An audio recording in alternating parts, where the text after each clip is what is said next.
is chaos. Its corrupting, changing taint despoils all before it. Only the strongest will endure.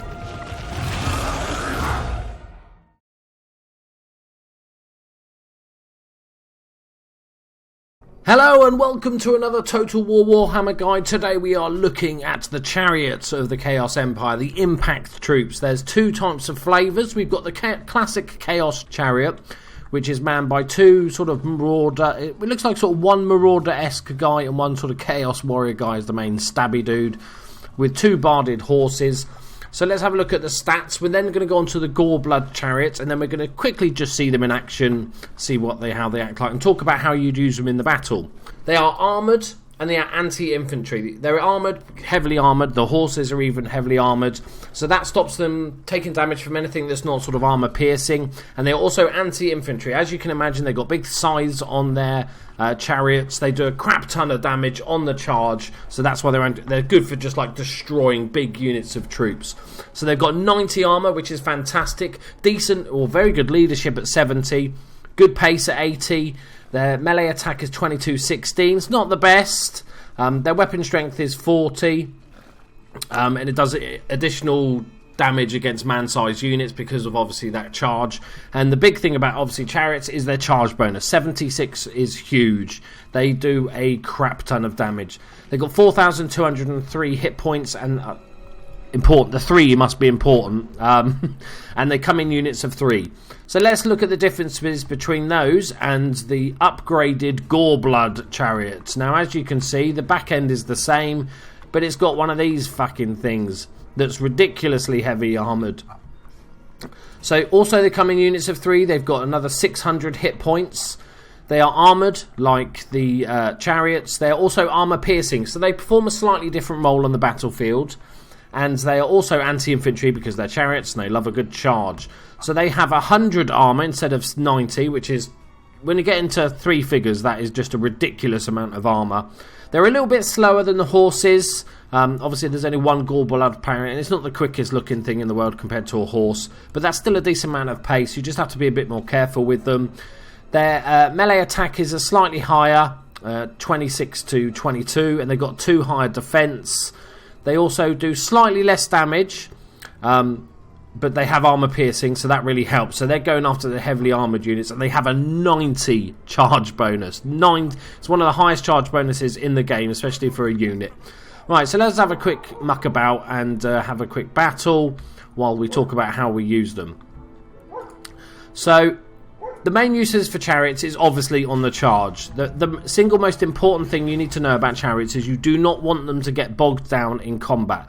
So they're generally not the sort of, if you're using them as part of your main battle line, they're not the sort of first unit that goes in. You might have, your big units of Chaos Warriors.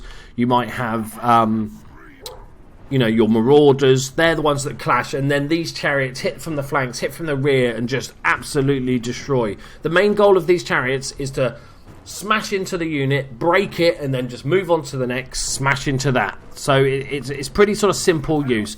My preferred method of using these chariots is to keep them slightly away from the battle line, maybe off to a flank, maybe sort of hiding behind a brow of a hill or something like that. Wait for those two battle lines to connect and get into this mass brawl, and then send in your chariots. They're also useful against going up against sort of other flanking units, and especially the Goreblood Chariot, because obviously the Goreblood Chariot does armour piercing, so they can go up against more heavily armoured units. So you're going to be using them for your sort of Black Hawks, your great swords, that sort of stuff. So let's see the old Gorebloods. We're going to charge this poor little unit. They are spearmen, so they're sort of decently armoured against these, but they are only men at arms. I'd already be running away at this point.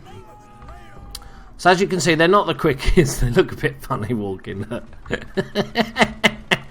it's not quite the most intimidating run you'd ever see in your life. But here we go. Oh, that charge is just absolutely devastating. So as you can see now, we've done a hefty ton of damage. The morale is just crushed by that initial charge.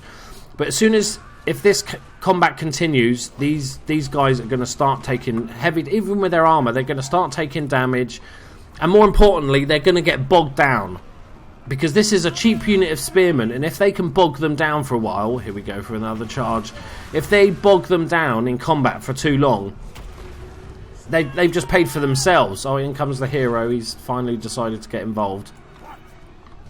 You can also do sort of hit and run charges. If a unit doesn't break, you can actually pull your troops out of this combat. But note, you will take a decent amount of damage and lose a bit of morale because your troops are basically kind of running away. But it does allow you to then come back and charge again. So they're bravely chasing after our little troops. Where's our little hero? He's fucking miles away. So we're going to split these two off and go for a cheeky little pincer. We should be able to break this unit now. There we go. Lovely. And then the Goreblood's coming from... Oh my... Oh, that's a good distance. That is a great distance. Any of those getting back up? Yeah, they're going to get back up.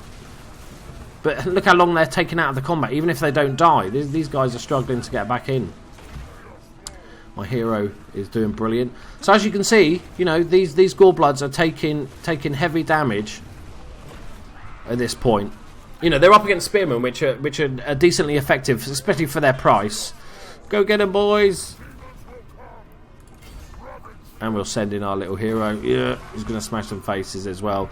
We will win this fight just through the unit cost alone is going to win us this fight, but it's still not the most effective use. You know, like I said, don't get them tied up in combat. That's the big thing. Hit and run. Break a unit, move on to the next breaker unit. The difference between the two mainly is that Gorebloods are slower, but they can go after armoured units better. Right, there we go for our little mini guide on the chariots. Let me know which unit you prefer in battle. You know, are you a Goreblood fan or are you a sort of classic Chaos Chariot fan? I think they both definitely have their uses. They're very similar, but just with the sort of slight differences in the units they go after. Thank you very much for joining me, guys. Like the video if you enjoyed it, and subscribe to my channel for a ton more Total War content even.